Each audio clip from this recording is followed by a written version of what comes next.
Good evening, good day. This is what happens when one cannot locally find the books they're looking for. You have to order them. But the books, in a way, find me. I don't find them. At least that's what I tell people. These are the books from the last week and a half. Many of them came in this week. Quite a few today. Some people from the local shops that I buy books from, they've been inquiring why I haven't been purchasing as many novels and other books, and I just tell them I am buying books. I'm just buying them with pictures. For some of them it's difficult to understand, but that's all right. Well, here are some of the books I've gotten. This one is Miss Don't Touch Me by Hubert and Carasquot. I'm mispronouncing their name. It's a French book in translation. And it's about a young girl whose sister has been murdered, and the clues lead her to a brothel where she works as a maid in order to discover the killer. What intrigued me with the back of the book, she decides to take matters into her own hands. In her pursuit, she ends up a servant in a luxury house of call girls. She even becomes quite good at certain lascivious practices while still remaining a virgin. But she also doesn't lose sight of her goal: find the butcher. And the title's interesting. Miss Don't Touch Me. And I got it with Volume 2. Miss Don't Touch Me, Volume 2. The artwork, as you can see, it's rather, it's a little bit small, the book, and some of the frames, and the print is rather small.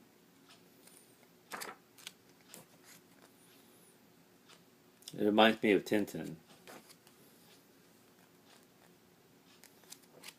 the French comic.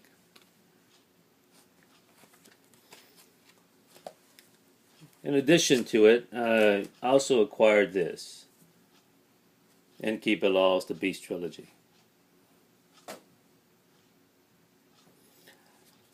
I read Bilal in Heavy Metal magazine when I read Gods and Chaos, which I highly recommend. And I got this a couple of days ago, and I read it immediately, and it's quite fascinating. Briefly, it takes place in the year 2023, which flashbacks to the year 1993, during the Civil War in the former Yugoslavia, when the hero of the story, Nike Hatfield, is a baby in a hospital, lying side by side with two of his friends, well, future friends, Amir and Layla. And what Nike has an interesting ability is that he can remember everything. And he remembers the bombings that were going around the hospital, the smells of the hospital, the diapers not being changed. You can hear the babies crying. And he remembers a nurse dying from an explosion and dying over him. And this is his gift. Now, the story flashes back from then and to the present, or 2023. And what this is really about is, in 2023, the three monotheistic religions, Judaism, Christianity, and Islam, have an offshoot of all three has been created into an ISIS-like religion called obscurantism. And their goal is to erase all kinds of culture, thought, and science from the world. And organized crime is assisting them in the matter. Bilal wrote this in the late 90s, and it's quite a prophetic book. I've always enjoyed his artwork. It's very stark, very bleak.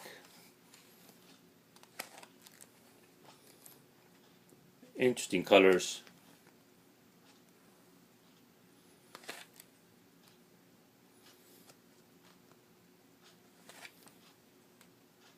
And again, if you have not read Gods and Chaos, I highly recommend it.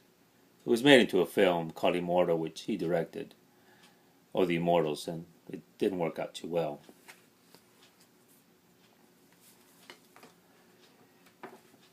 This book I've read about over the years and not paid much attention to it until now. Brian Woods DMZ. It's volume 1, 2, 3, 4, 5, 6, and 7. Over the years, when I've gone into used bookstores, and I go to the comics section in the trade paperback section, and I've seen it but ignored it. But now I'm intrigued by it, and I got all these at a good price, so I'll be reading these probably over the summer. Another buy from this past couple of days is the series The Killer, some of the volumes, by Giacomo and Matz. This is an omnibus, Collectings Volume 2, and they came with basically Volume 3. I think this is Volume 3. Yes, Volume 3 and Volume 4. The killer is an assassin, and that's what he goes by. He doesn't really have a name in the story. And it's also a French book in translation. I think it's French. If I'm not, I apologize to the writers. I've read the first couple of pages of the first volume that I have, and he's pretty ruthless. He assassinates a man and his wife for money, and he's okay with it. And it's my understanding the rest of the book is like that. In some way, he reminds me a little bit of Matt Wagner's Grendel, who was one of the first anti-heroes I remember reading about in comics, and remains one of my favorites from that period. And finally, the books I've got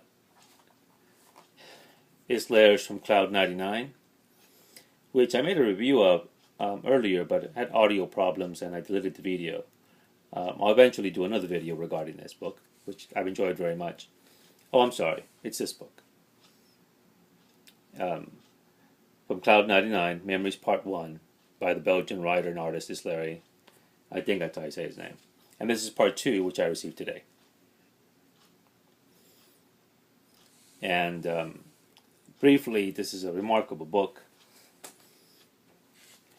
And I'll go into more detail when I do my review again later on. But let's just say it involves the history of the 20th century, anonymous emails from the past, with interesting photographs of the 20th century, and a woman's lost brother in World War I, and the possibility that there's an angel watching overhead.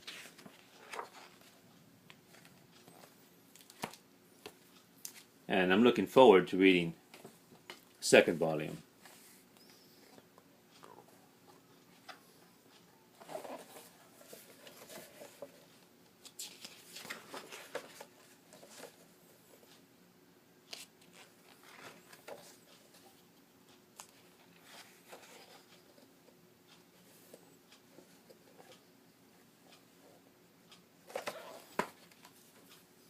And finally, these two books. An Enchantment by Christian Dureau and The Sky Over the Louvre, also by Islary, but this time with a script by Jean-Claude Carrier. This is my understanding, are a series of books, and there's two more, one by Enki Bilal, which take the Louvre as a setting, and the writers then and artists do whatever they like. This one here takes place during the French Revolution, when the Louvre was created. and the story of Robespierre, Danton, and the artist David. There's an incredible amount of history in this little book. I mean, in these few pages. It's quite astounding. I was really impressed. And it is basically the story of how David came to make one of his more better-known paintings, but still some of the artwork. That's the actual one of the actual paintings David did, and the artist and the person it was based on.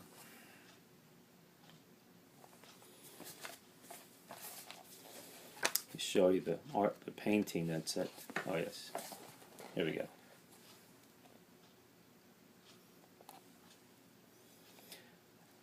The writer of this is Jean-Claude Carrier.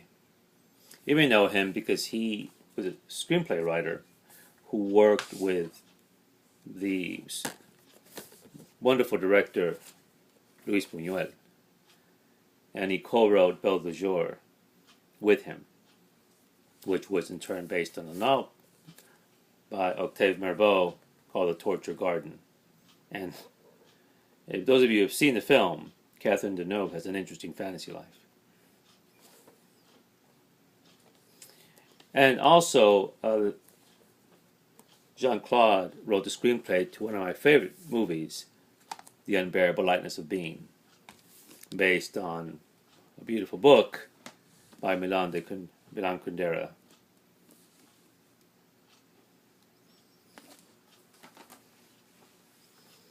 And finally, the other book, An Enchantment by Christian Diderot. All I know is about a man who goes into the Louvre in the middle of the night for some reason. I'm not sure why. But when he's in there, what does he discover? He discovers there's a woman there.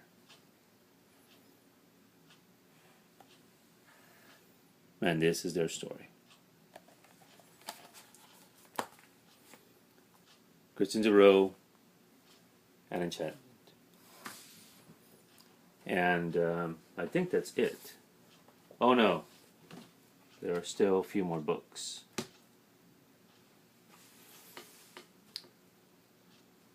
Oh yes.